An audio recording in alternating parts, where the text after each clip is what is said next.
and welcome to a video on part of your 30% that we've talked about a lot on these videos and in person. If you remember back to our initial conversations that we had, 70% of your results come from the adjustments themselves, and 30% come from things that you do outside the home, the office, what we've called, humorously called homework.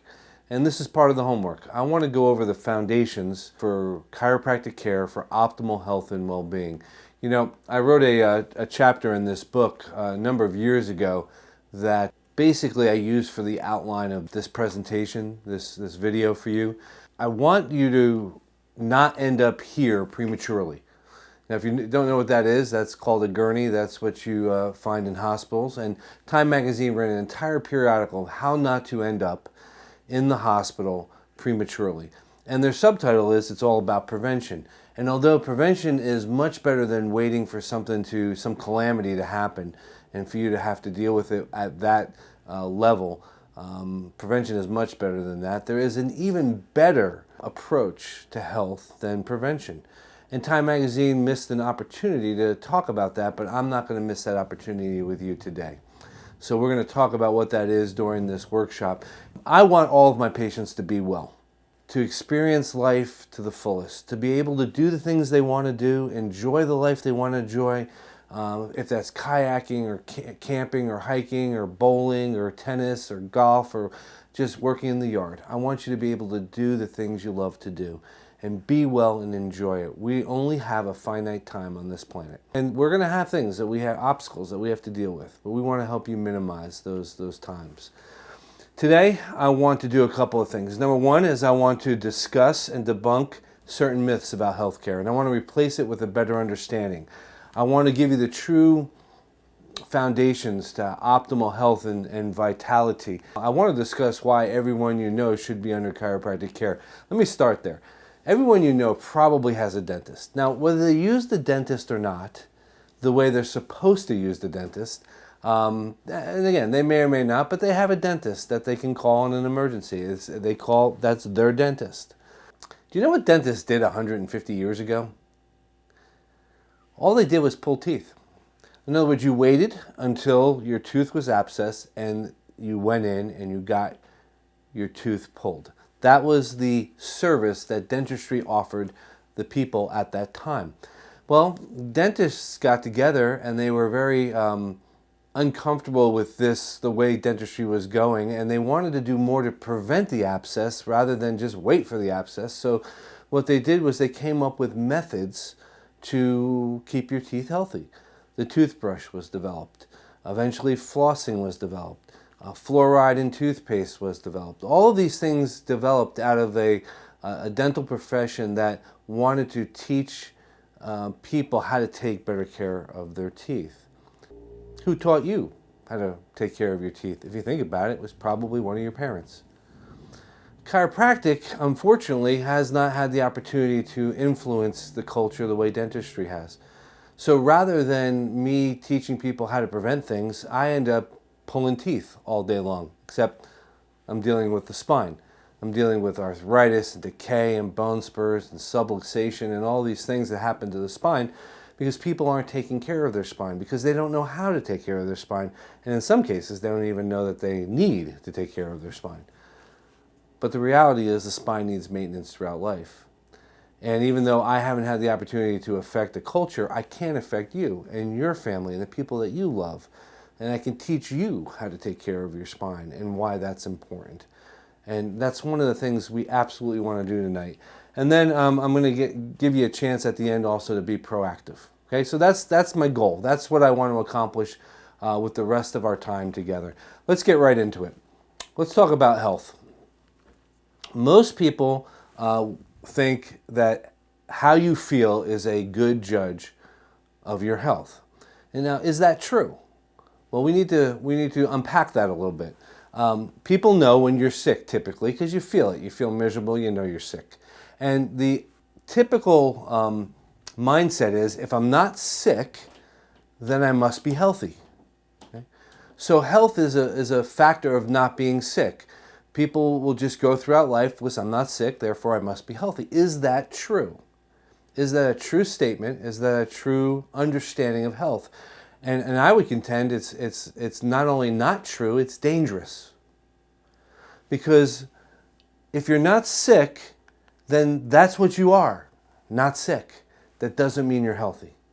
Okay? These two things are not equal. Let me say that again. These two things are not equal.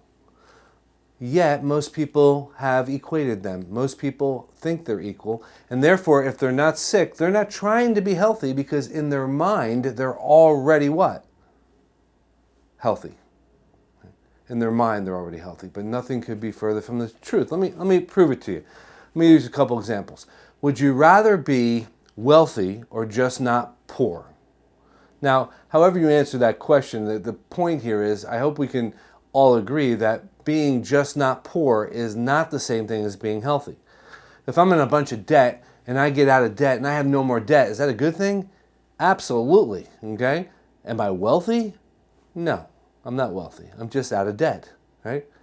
So being wealthy is not the same thing as just not being poor. Now I'm going to get my New Jersey kind of Italian going here. Would you rather be intelligent or just not stupid? Okay? The two things are not the same. Just being not stupid is not the same thing as being intelligent. So what's the point? The point is, would you rather be healthy or just not sick? The point is that just being not sick is not the same thing as being healthy. And we have to break that model of understanding in our mind if we're truly going to reach a level of health and well-being for our lives that we've never even thought possible. We have to get out of this model of just being not sick, focusing on not being sick. That is not how you get to health. The point is, feeling well is not the same as being well. Health is much more than the absence of sickness, the absence of disease, the absence of pain.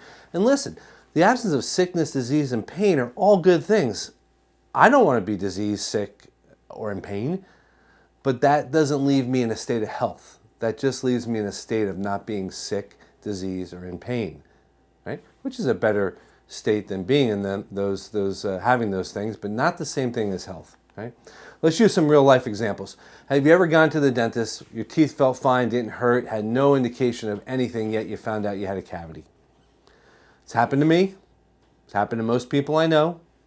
May not have happened to you. There are some people blessed that don't have any cavities whatsoever, but most of us have gone into the dentist feeling fine, surprised to find out we had a cavity. Now, just because we were feeling fine didn't mean we didn't have issues with our teeth. Otherwise, we wouldn't have had a cavity diagnosed and it filled. We had it diagnosed and filled precisely because there was a problem. The point is we couldn't feel it. And we were led into this belief that our teeth were fine. I got other examples. How about arterial plaquing? Can you feel the arteries plaquing on the inside? And the answer is no. You can't feel the arteries plaquing. Arterial plaquing is a precursor for a cardiovascular incident, like heart disease or a stroke or heart attack. Okay? Those things happen after months and years of plaquing has gone on inside the artery, of which you had no clue. For many people, the first sign that they have plaque inside their arteries is their heart attack. That's the first sign. Right? If you would ask somebody 5 minutes before their heart attack how they were doing, it's very likely they'd tell you they were fine, because they couldn't feel the plaquing and they had no idea in 5 minutes they were going to have a heart attack. Okay? How you feel is not always a good judge of what's going on. How about undetected breast cancer? You can't tell when you have cancer developing until it becomes pervasive enough that it starts to do damage that is something that you can feel. Otherwise, it multiplies without your knowledge whatsoever. That's one of the reasons women are told to do self-examinations, because they can feel the nodule from their fingertips before they can feel the nodule from the inside out. And last, look at that spine. There are people walking around with spines that have no curve in them, a disc compression, bone spurs. And you may have even been one of them. And, they can't feel it. They don't feel it until it gets to a point where it starts to do damage in other areas that you start to feel it. And there are plenty of people walking around with spines that look like this that have no idea that their spine is being damaged to the extent that it is. These are just some examples of how and why you cannot judge your health solely by how you feel. We have to break that mindset and that model if we are truly going to be vibrant and healthy like God designed us to be. Let me give you the reverse. Why how you feel is a poor judge of your health. Let's take an example. Coughing, vomiting, sneezing, diarrhea, fever. Okay? When you hear that, when you see that, what does your gut say? Does your gut say healthy or unhealthy? My bet most of you are thinking unhealthy. That's just an unhealthy individual. But is it really? Or is he or she really unhealthy? Let me give you a scenario. This person goes to a restaurant and they have a piece of chicken that was not cooked properly, not prepared properly, and it was salmonella poisoned. And they go home and they have ingested this salmonella. What is the quickest way, once the body detects it, to get it out of our system so that it doesn't damage our internal organs? What's the quickest way? Well, the quickest way is to run a fever, to kill it, to vomit and have diarrhea, to flush it. Now, those aren't fun, but they're healthy. A healthy response to the situation. Here we have a person who had the same piece of chicken, salmonella poison. They go home, they don't run a fever. They don't vomit. They don't have diarrhea. And guess what happens? They die. How you feel is a poor judge of your health. Whether it's you feel good and think you're healthy, or whether it is you feel bad and think you're unhealthy. Either way, it's a poor judge of your overall health. Okay? What I'm trying to do here is build attention for you in your lives, for your consideration. Do I continue to judge my health and the health of those that I love solely by how I feel? Or do I take a different look at it and start to judge my health more about how my body heals, which, interestingly enough, if you think of the word health, the first four letters are heal. Healing is what health is all about. Do I judge it by how my body's healing, or in another way, how it's functioning? My goal with you is to give you some information that would hopefully pause your thought process and start you thinking about this. Because here's the reality. If you've never thought about whether I judge my health by how I feel or I judge my health by how I heal, if you've never thought about that, then you've judged your health by how you feel. Because that is the way that Western healthcare functions. Right? And why that's a bad proposition is if this is 100% of the nerves in your body, 100% of them, 45% of them are motor nerves. They control muscle. 45% of the nerves in your body are autonomic nerves. They control function, like blood vessels and pancreas and liver function and lung function. They control that function. 45 and 45. 10% of your nervous system is dedicated to sensory information. What you see, what you smell, what you taste, what you feel.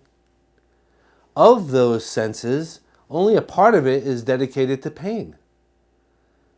So nerves are how you sense your environment. If you have less than 10% of the nervous system that has anything to do with pain, less than 10%, and you're focusing 100% of your understanding of your health by how you feel, those numbers just don't work in your favor. Okay? There are three approaches to healthcare. Okay? Approach number one is I wait until I get a symptom and then I treat it. Approach number two, like Time Magazine said, is that I prevent disease. I know that I have cardiovascular issues in my family history, so I eat a certain way, I exercise, I meditate to lessen the possibility of a heart attack or some cardiovascular event. Option number three is where Time Magazine dropped the ball, and that is promote health. Promote health. Do things to promote health. Focus on health. Eat a certain way, exercise a certain way, think a certain way to promote health. Give the body the things it needs to to be vibrant and express health and wellness. Don't focus on the disease, whether it's preventing it or treating it. There's a time for that. But focus on the promotion of health. That's what chiropractic is all about. I realize most people come into me because they're focused on a symptom. And I want to help you get unfocused on that symptom because I want your body to function better. And I want your body to feel better as well. I do. But I want you to understand that health doesn't stop there. Health is way beyond that. Health is getting your body functioning to the level that it's capable of functioning. And the nervous system plays a huge role in that. If you think about this, which one of these three is the most prominent approach in our culture? It would be number one. And number two would be number two. And number three would be number three. My encouragement to you is to flip this upside down for you and your family. Make health promotion number one in your lives. And then treat what you need to treat and prevent what you need to prevent, but keep the promotion of health as the number one thing in your healthcare arena. Right? There are two types of approaches to healthcare in Western healthcare. They have big names, salutagenesis and pathogenesis. Pathogenesis is kind of what I was talking about, number one and number two. It's focusing on the disease, the illness, the sickness, with trying to either prevent it or cure it, with the attempt to bring you back to health through preventing or curing a disease. But what we found out initially was the absence of disease doesn't necessarily lead to health, which is why we have a lot of people in America who are not sick, but they're not healthy. If you want to be healthy, you need to take what's called a salutagenesis or a salutogenic approach to health, and that is focus on health. Number three, focus on the promotion of health. This is where chiropractic really flourishes. This is where chiropractic helps you and your family and your loved ones express health and well-being to a greater extent than you ever had before. There's a time and place for pathogenesis, but that should not be the primary focus of our healthcare arena. The primary focus should be a salutogenic approach. And I hope I've made a compelling case for that. Let me end on this with this discussion of health and health being more than just the absence of disease. What has our pathogenic, our focus on disease, sickness, and illness, what has that gotten us? And I've alluded to it, but let me give you some statistics. Number one, we spend more money on healthcare than any other country in the world. Over $3.2 trillion per year, that's 12 zeros, trillion dollars per year, is spent on health care. I would contend health care is a misnomer. It really should be sickness care, because that's where the focus is. We're number one in the use of drugs. Now, I'm not talking recreational drugs. I'm talking pharmacology. I'm talking pharmaceuticals. I'm talking prescriptions and over-the-counters. 5% of the world's population is what we comprise, the American people comprise. 5% of the world's population. Right? We consume over 60% of the world's drugs. 5% of the world's population consumes over 60% of the world's drugs. Now that's a conservative estimate. The Journal of the American Medical Association, in print, which is a peer-reviewed, refereed journal, said 75% of the world's drugs. But I went with the lowest number that I can be, the most conservative number. Either way, 60%. Listen, we are the most surgically altered and chemically altered people that have ever walked on planet Earth. I'm not over-exaggerating. We are the most surgically altered and the most chemically altered people that have ever walked on planet Earth. If drugs and if surgeries, and there is a time and place for those, do not get me wrong, but if drugs and surgeries were the answer to our health problems, were the answer to bringing us to a level of utopia and health and vitality and wellness, then we should be the healthiest people. The American people today should be the healthiest people that have ever walked this planet, because we do more of those two things than anybody else in the history of mankind. Are we?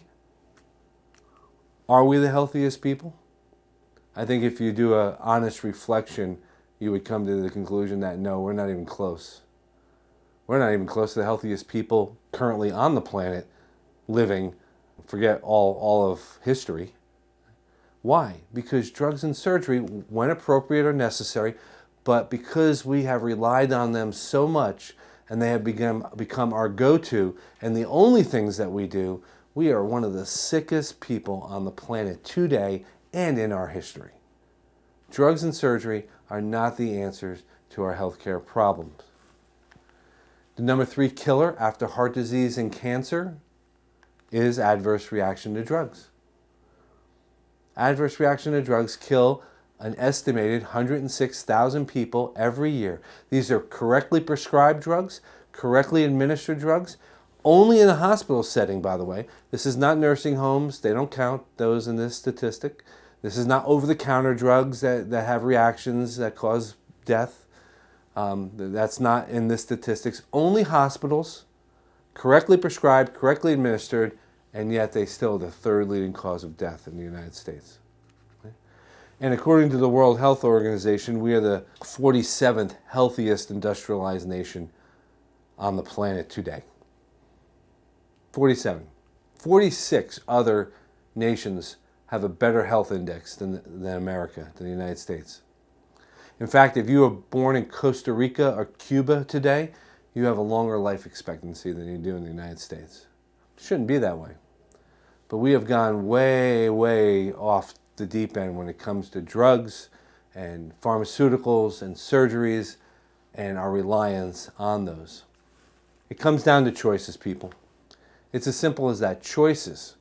The choices you make are going to impact your health and wellness more than anything else. You know, what you eat, how much of it you eat, what you drink, how much of it you drink, whether you exercise, whether you don't exercise, whether you take personal responsibility for your health, or whether you abdicate that responsibility to somebody else, a doctor like myself or another doctor, whether you rely on medications and or whether you rely on your body. All of these choices that you have in the healthcare arena are going to make the difference between someone who is expressing health and wellness and someone who is just existing, and worse, sick and infirmed. Okay, so I want to shift gears. We've talked about health, what it is not. We talked about the different approaches to health, and we've given you something to think about. Now I want to turn our attention to chiropractic. And I want to talk about cause versus effect, subluxation versus symptoms. What is a subluxation? Okay. Well, a subluxation is a misalignment in the spine that interferes with the nerve impulses. And that's the important part of the misalignment in the spine, is that it interferes with nerve impulses. Why? Because nerve impulses is what control and regulate all the functions in your body. Cardiovascular function, respiratory function, digestive function, hormonal function, lymphatic function. All of the functions of your body are under the control of the central nervous system, and the way it controls those areas is by sending nerve impulses. So if you have a misalignment in your spine that alters those nerve impulses, then you're adversely affecting the function of different organs and different systems in your spine. And it not only does that, subluxation not only does that would be enough, but it also causes arthritic changes to your spine as well. Some of these, as they get advanced, you will start to feel. When we get to this video of a curve, okay, that is curved just like it should. This was a beautiful spine with beautiful disc pads, and I'm going to show you a morphing of the spine as it goes through different changes and different subluxation patterns. You can see how the bones become jagged on the edges, the discs degenerate, and what once looked like this and this now look like this, and this. These are the degenerative effects of subluxation that eventually you will feel. But all along, everything that you just saw happen, all along that, it was affecting the nervous system, right? And so let's just take a couple of quick scenarios. What you just saw happen in the neck, if that affected the brain's ability to communicate with the heart, because now there's interruption in nerve impulses going to the heart. Do you think the heart would function better or worse? I think it's obvious. The heart would function worse. What might that look like to an individual? Could it look like high blood pressure? Sure. Could it look like tachycardia or AFib? Absolutely.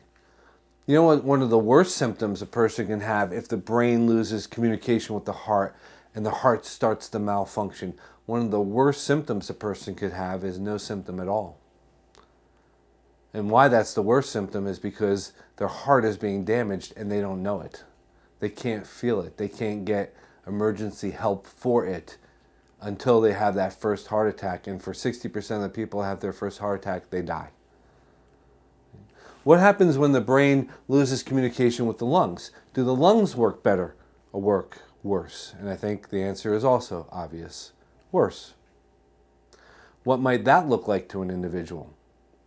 Asthma? Allergies? COPD? Is it possible? Sure. How about intestines? If the brain loses communication with the intestines, do the intestines function better or function worse? Worse, of course. IBS, Crohn's, irritable bowel. See, the brain needs to be able to communicate with the body and the body back to the brain. It's a bidirectional communication network in order for things to function better, function the way they're supposed to. Subluxation, a shift, a misalignment in the spine, interferes with that.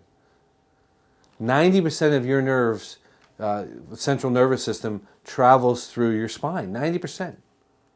That's why your spine needs to have good, healthy alignment, good, healthy movement, allowing for the nerves to be able to transmit and receive information without any alteration or obstruction at all. Messages come from above, down, and from the inside out, right? Brain, down the spine, out throughout the entire body. Now, normally, in a classroom situation, you would have this in front of you, but I'm just going to go over this with you on the screen. The brain, just to recap what we just talked about, the brain controls and coordinates what part of the human body? Well, if you said the entire human body, you would be right. And how does it do it? It does it through the nerves. Those bidirectional information transmission from the brain to the body and the body to the brain. If everything's working the way it's supposed to, things are going to function at ease. Could have used homeostasis or balance or equilibrium, but they're going to function properly, normally, at ease. No distress at all. But when the spine shifts out of alignment, we call that subluxation, it alters the nerve flow, and rather than have function, we have malfunction.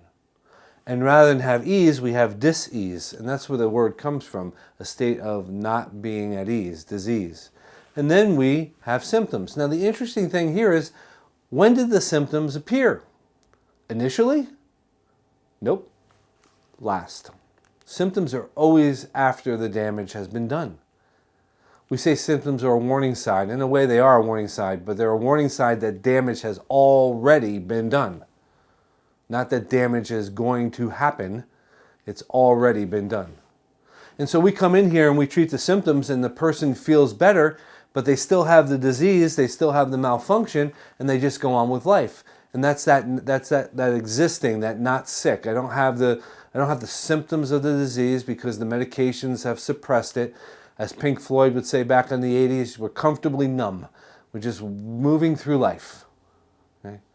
That's not the way to exist.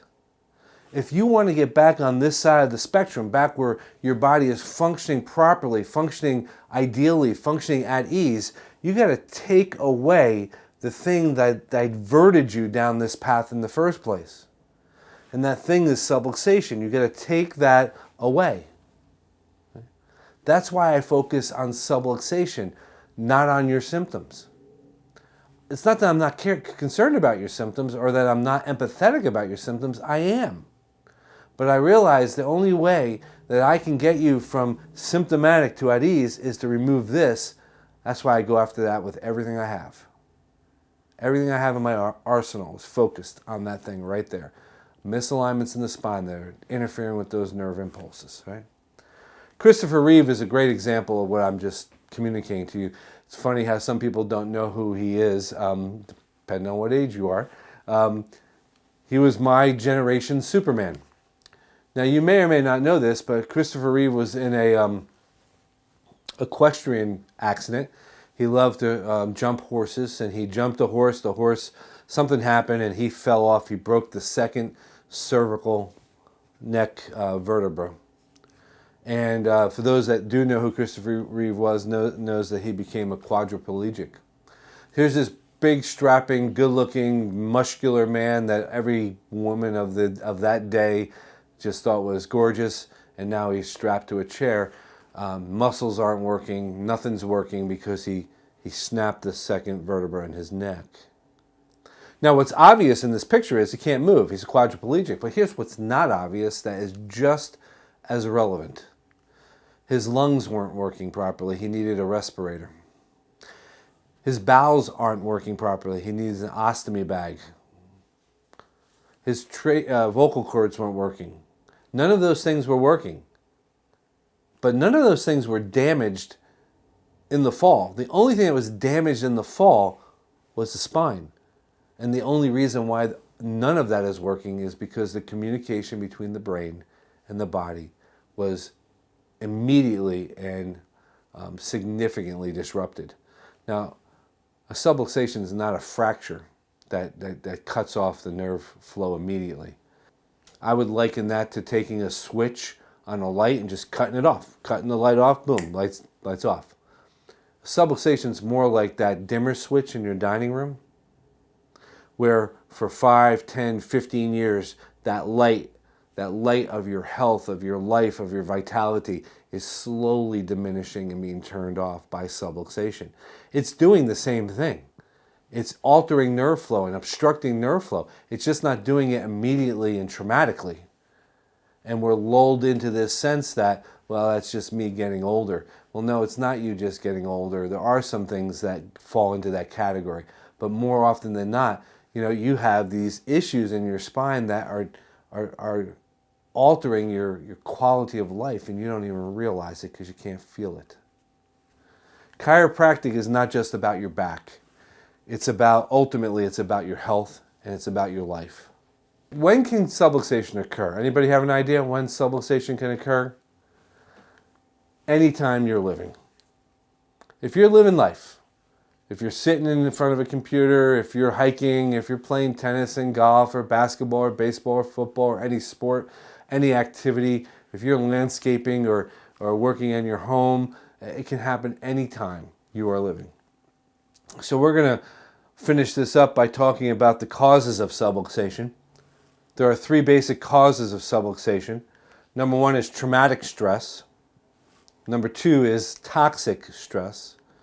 And number 3 is emotional or thought stress. In chiropractic, we call it the 3 T's.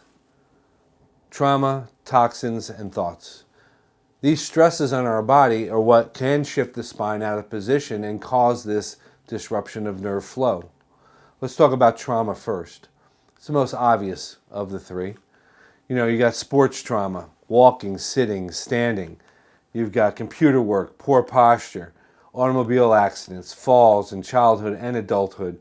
Just the fact that gravity is acting on our body. That's a 14.2 pounds per square inch. That's a bowling ball of pressure on every square inch of your body. And your skeletal system has to resist that. Daily regular activities of lifting and bending, and even the birth process. And yes, the birth process. I'm going to quote from Gutman, MD. Notice he's a medical doctor. He's not a chiropractor. And not just any medical doctor. At the time, this is a partial quote from a paper he wrote and was published in the Journal of Obstetrics and Gynecology. He was the Yale University School of Medicine's dean in obstetrics and gynecology. And he looked at 400 consecutive births in the Yale University hospital system, and to see if his indicators of subluxation were present, and they were present 80% of the time. 80%. Now, I don't know what they were doing up at Yale at that time. I have checked hundreds and hundreds of infants on their way home from the hospital or in the hospital, and I would say about 30% of them have needed to be adjusted. But still, 30%, 30% starting out life with altered nerve flow, that lungs and intestines and hearts can't function at the level that they could have otherwise functioned. What parent wants that for their kids? That's why we check infants and children and young adults all the time, okay? Thoughts, mental, emotional stresses, worry, fear, and guilt. These things affect our nerves, our spine. We have sayings like, you're getting on my nerves. You might say that to somebody. Well, you don't say you're getting on my big toe. You're saying you're getting on my nerves. Why? Because interactions with people, stress, thoughts, emotions actually affect the nervous system, right? And people get all tense and tight when they're under stress, and that pulls on the spine, and that can keep that stress on the nervous system there for an extended period of time, which is not good. So thoughts, traumas and thoughts can cause nervous system disruption. Toxins, chemicals in our food, in our air, in our water, all of these things. The FDA has said that about 82,000 chemicals, industrial chemicals, are out there that you and I could come in contact with on a weekly basis. Not that we do, but we have the potential of. That's a lot of toxic chemicals. And according to the FDA, only a third of them have ever been tested to see how they interact with our physiology, human physiology, your physiology and my physiology. Only a third. The other 2/3, no idea. No idea how they interact with us. How long will you need to maintain a healthy spine and nervous system for? Well, if you said a lifetime, then you're understanding what we're talking about. A lifetime of maintenance is necessary. Okay? Who needs to be checked for subluxation? Everyone.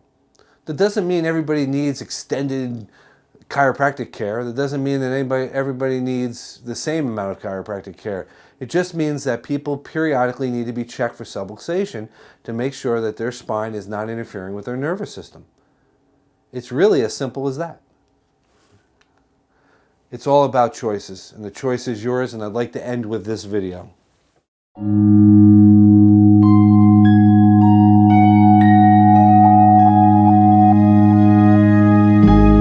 What will your last 10 years look like? Will you be quick enough for a game of tag with your grandchild? Strong enough to embrace every moment?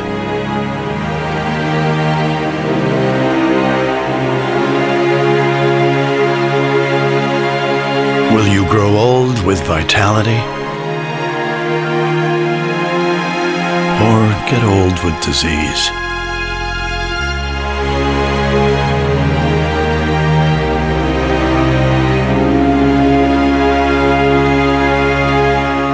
It's time to decide.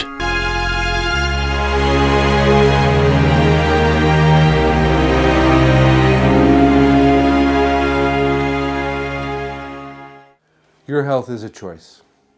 And the decisions that you've made previously in your life have led you to where you are today. And the decisions that you make today moving forward are going to lead you to where you will be 10, 15, 20, 30 years down the road. You make better choices, you have better health outcomes. I want to encourage you to make good choices. Focus on health. Not disease, not sickness, not illness. Deal with those as needed, but focus on health. What can you do to improve your health? And get and be and stay under chiropractic care to make sure that nervous system is functioning at 100%. God bless you. Live with passion.